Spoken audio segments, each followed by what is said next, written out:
गोकुल के पास ही किसी गांव में एक महिला थी जिसका नाम था आनंदी बाई। देखने में तो वह इतनी कुरूप थी कि देखकर लोग डर जाएं। गोकुल में उसका विवाह हो गया। विवाह से पूर्व उसके पति ने उसे नहीं देखा था।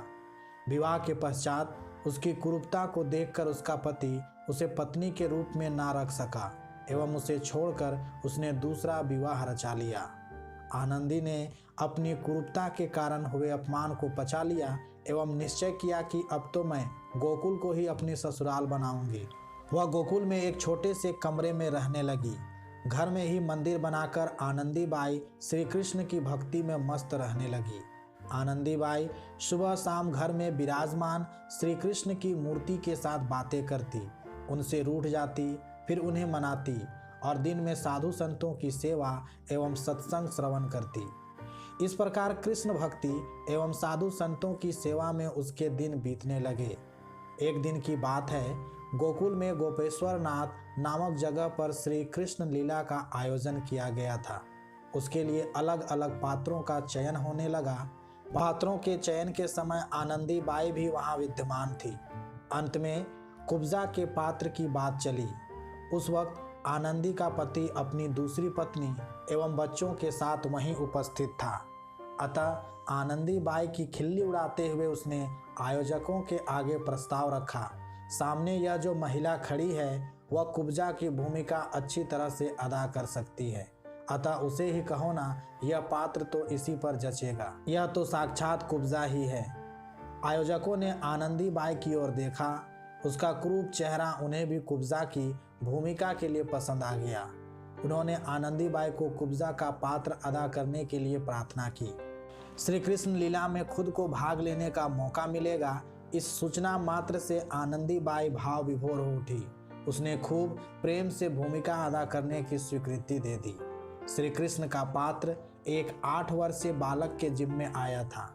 आनंदी बाई तो घर आकर श्री कृष्ण की मूर्ति के आगे विहलता से निहारने लगी एवं मन ही मन विचार करने लगी कि मेरा कन्हैया आएगा, मेरे पैर पर पैर रखेगा, मेरी ठोड्डी पकड़कर मुझे ऊपर देखने को कहेगा।